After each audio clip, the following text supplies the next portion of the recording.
Ser um empresário, ser um capitalista, ser um homem de sucesso. Nenhum desses conceitos o satisfaziam, embora ele tenha sido tudo isso. Bom, eu vim conhecer hoje um educador de executivos, ele que procurou trazer um novo olhar a respeito do olhar que as pessoas têm para o mundo. Não é, Oscar Motomura? Bom dia. Bom dia, tudo bem, Petri? Tudo bom. Oscar Motomura, você já se perguntou o que é o sucesso na vida? Sim, várias vezes. E com o tempo, a gente vai mudando o significado, né? Então, quando jovem, ter sucesso significa conseguir um espaço, digamos, no mundo do trabalho, conseguir subir, conseguir sucesso no sentido profissional, né? E, de repente, num certo momento, você começa a questionar essas coisas que aparentemente são sinais de sucesso, mas não significa que você está fazendo diferença na vida, diferença na sociedade, por exemplo. E aí o teu conceito muda, e isso faz com que o teu trabalho mude, a tua carreira mude. E com o tempo a gente vai vendo a importância de você fazer a sua vida ser significativa. E a gente só consegue fazer isso quando a gente começa a contribuir para a evolução da própria sociedade. Mas você precisou de um tempo para descobrir isso? Você precisou de experiências que te levassem a essa consciência? Sim, eu acho que a gente tem uma fase na vida, digamos até os 40 anos, em que a gente vai achando seu espaço e tem muita luta aí, né? Muitos erros, muito sobe e desce e tal. Até o momento que você finalmente chega num ponto em que você está muito convicto das suas competências, daquilo que você é capaz de fazer. E parece que você chega num pico em que essa consciência faz com que você tenha grande autoconfiança em relação às suas competências. É aí que parece que surge um momento de transição, né? Porque a pergunta básica é: o que eu faço com isso? É aí que você vê que você tem um leque enorme de possibilidades de onde aplicar tudo que você desenvolveu na vida. E é aí que eu acho que os seus valores se despertam, né? Despertam de novo, porque na adolescência nós tendemos a ser muito idealistas, né? E nesse momento parece que você fica consciente de que tem muito que você pode contribuir para a construção de um mundo melhor. Agora, você foi, como eu disse aqui no começo da entrevista, você foi um alto executivo, né? Como é que foi se desprender desse conceito do status e também do dinheiro e a coragem para arriscar uma nova vida? Eu acho que tem algo que você não consegue explicar, né? Eu comecei a trabalhar aos 16 anos como office boy num banco multinacional e consegui uma carreira executiva muito rápida. Mas depois de 12 anos, simplesmente eu acordei um dia infeliz. Eu acho que é quase que um despertar de que não era mais isso que eu queria. Não queria simplesmente subir. Mas foi aí que é algo que acontece com você, é absolutamente intuitivo. E foi quase numa fração de segundo que eu me desliguei e no dia seguinte comecei a Mana. Pela racionalidade, todo mundo diria: você tá louco, né? De fazer algo assim. Não é racional. E aí a gente enfrenta um tempo difícil, né? Eu tive dificuldades durante 3 anos, mas depois decolou. Dificuldades até financeiras também? Sim, claro. Você tem que bancar esse voo solo de várias formas, né?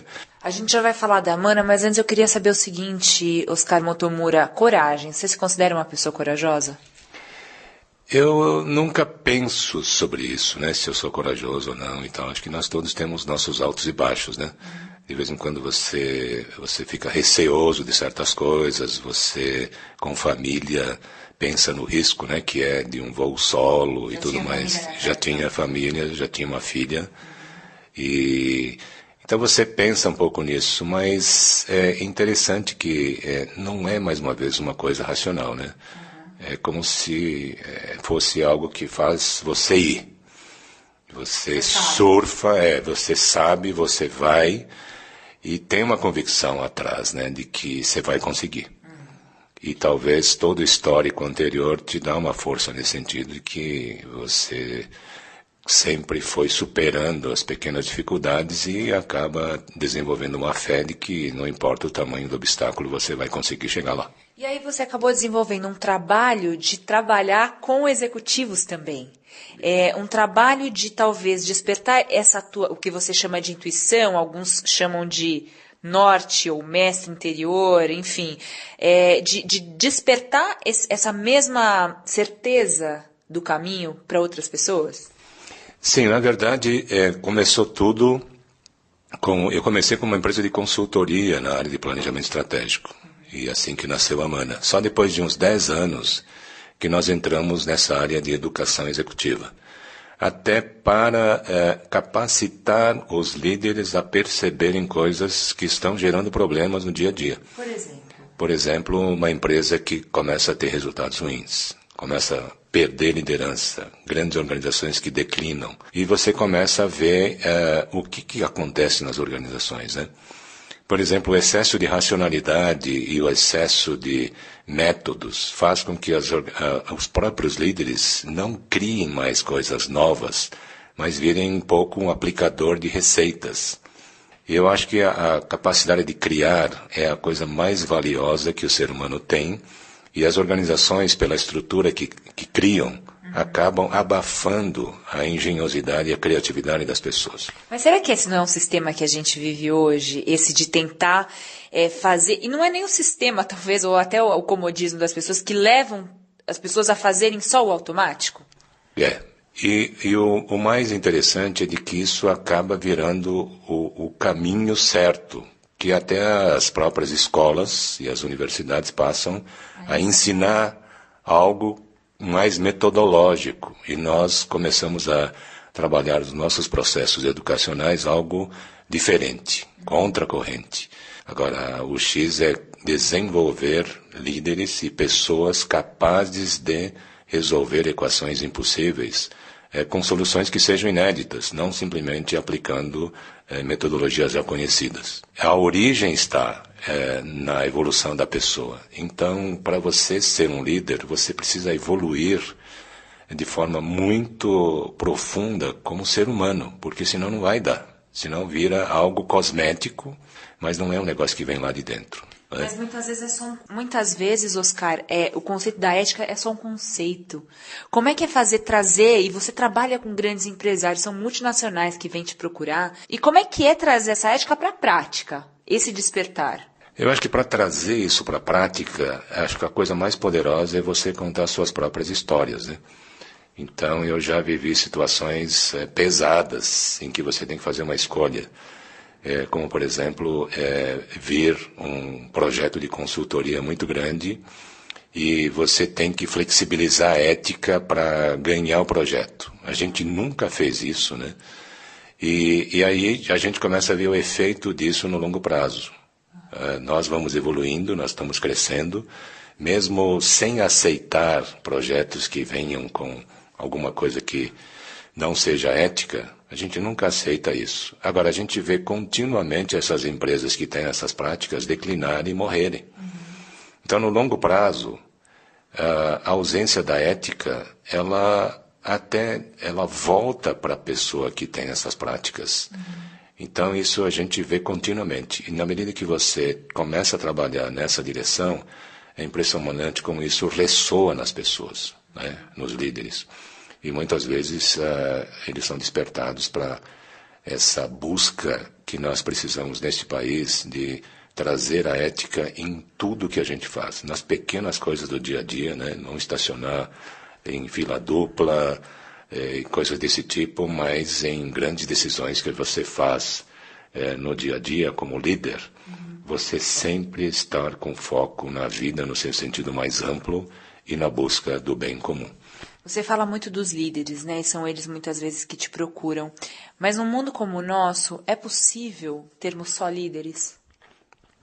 Nós temos uma tese que talvez seja muito diferente, né? Porque nós achamos que todos potencialmente são líderes. E a organização ideal é aquela em que, do office boy ao presidente, todos são líderes. Todos têm iniciativa, todos estão focados no propósito maior da organização. e não estão fazendo nada no piloto automático, mas estão fazendo tudo conscientemente. Em tese, nós estamos dizendo sim que precisamos que todos sejam líderes, e é isso que faz organizações serem excepcionais. E acredito que já tem organizações que já são assim, que já sigam esse modelo, mas como é que é aprender ou mudar a visão de mundo que a gente tem, que é uma visão de mundo ainda muito competitiva? Como é que é mudar essa visão de mundo para uma visão mais cooperativa? Sendo se no ser não somos tão competitivos assim naturalmente. E, na verdade, todo mundo tem esse dilema, né, de ser mais competitivo, mais cooperativo, né? Eu próprio tive esse dilema quando jovem, mas é interessante como as coisas vêm para você, né? Foi num poema do Tao Te Ching, onde você tem lá 81 poemas que são a síntese da filosofia taoísta, né? Que eu vi um poema que me resolveu.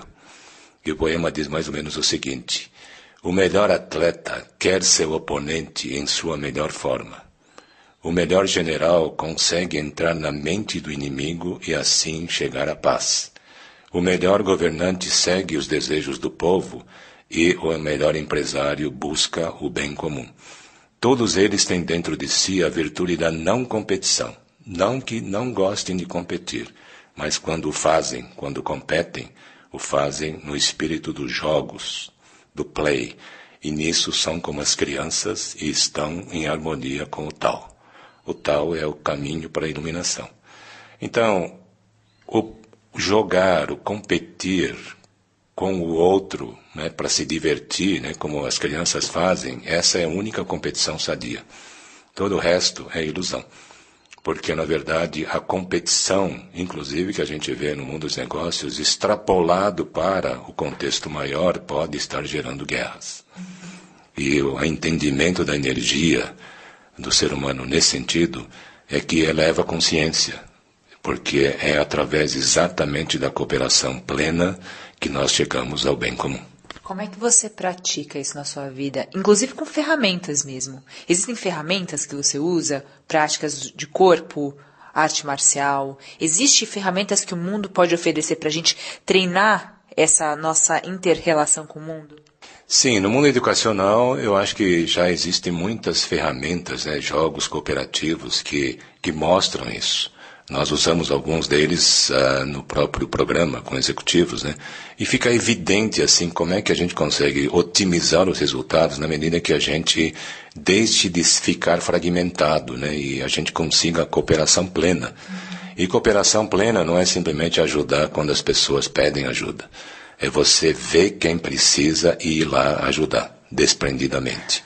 E esse é um valor que nós precisamos recuperar nas organizações, no país, né?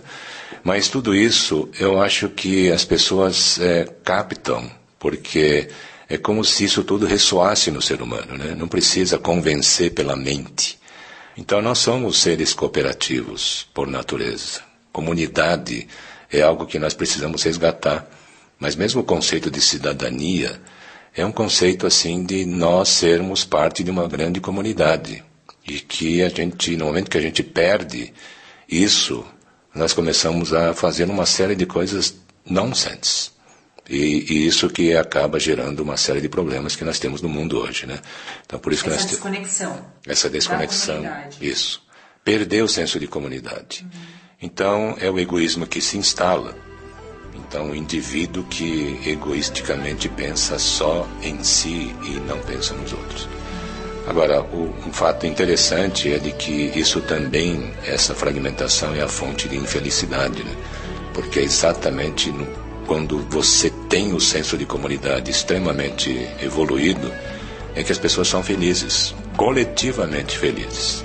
Então, talvez uma outra definição de bem comum é felicidade. Daí a importância, por exemplo, de conceitos novos que estão aparecendo, né, de medidas para a sociedade que transcendem o PIB. E em vez do PIB, falar de FIB, Felicidade Interna Bruta.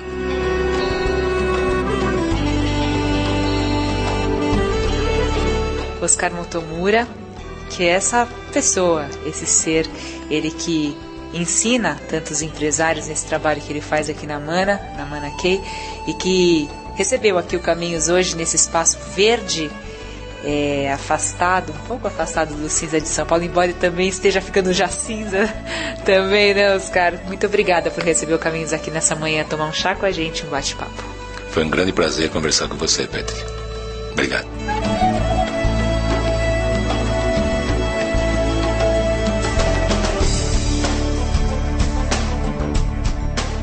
E assim, com esses ensinamentos que a gente vai se despedindo por este sábado, participaram conosco Jadir Pagnan, Cláudio Antônio, Pascoal Júnior, na Direção Nacional de Jornalismo, Marisa Tavares. Apresentação, Fabiola Cidral e Pétria Chaves.